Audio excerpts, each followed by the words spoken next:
Night, everybody. And now it's time for another story by the fireside, read by Mary T. And tonight's story is called Be the Change, and it's written by Barbara Scully. Mia, my youngest daughter, is a music-obsessed, art-mad 18-year-old hippie. Her bedroom looks like something that the 1970s left behind, with the dark purple walls adorned with batik hangings, photos of her favourite bands and her own swirling groovy artwork. Somewhat lost amongst all this cool decor hangs a pastel-hued, childlike framed birthday card. This card, carefully crafted by me 17 years ago, looks like something a 6-year-old might have made.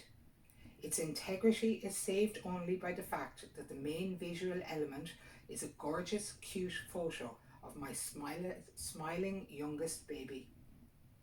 Around it, I added hand-drawn flowers and hearts and cats and sunshine and butterflies in the softest colours. Mia turned 1 in 2001.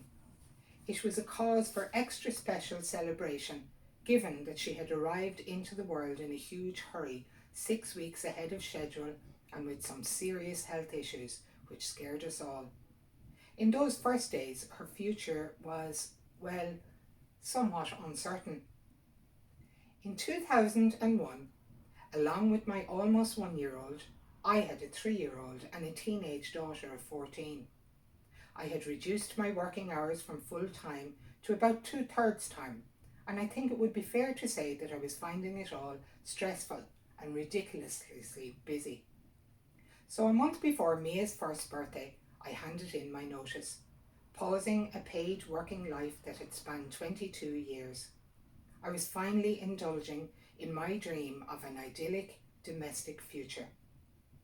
Days in the kitchen in a haze of flour, wrapped in a fog of baking as we made buns and chocolate cakes.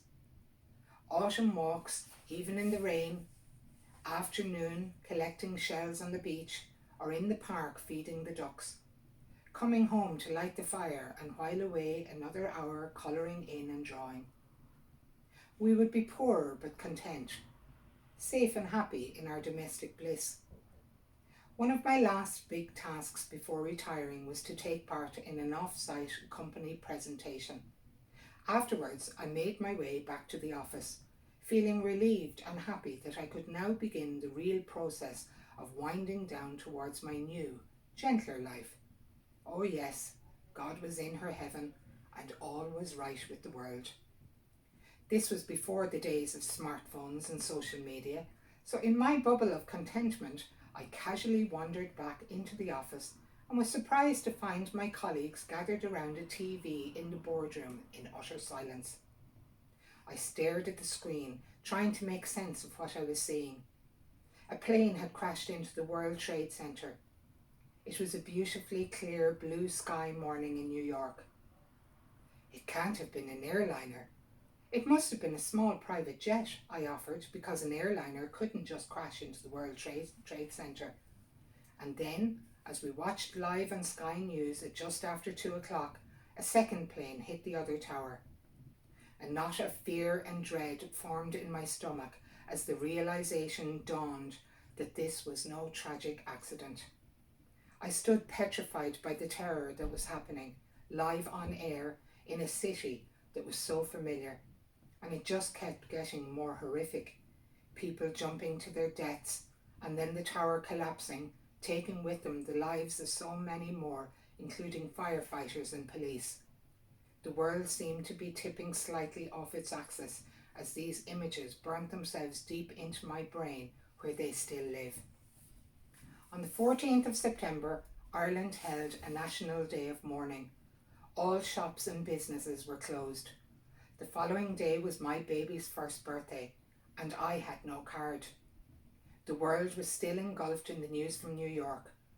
I tried to shield my youngest two from the replaying horror as it seeped from the radio, TV and newspapers. My dream of an idyllic, gentle domestic life that I had for so long held in my head and my heart suddenly seemed to be built on very shaky foundations. Then my 3-year-old drew a picture of the towers on fire, and I cried at the contamination of innocence. The great man of peace, Gandhi, said, "Be the change you want to see in the world."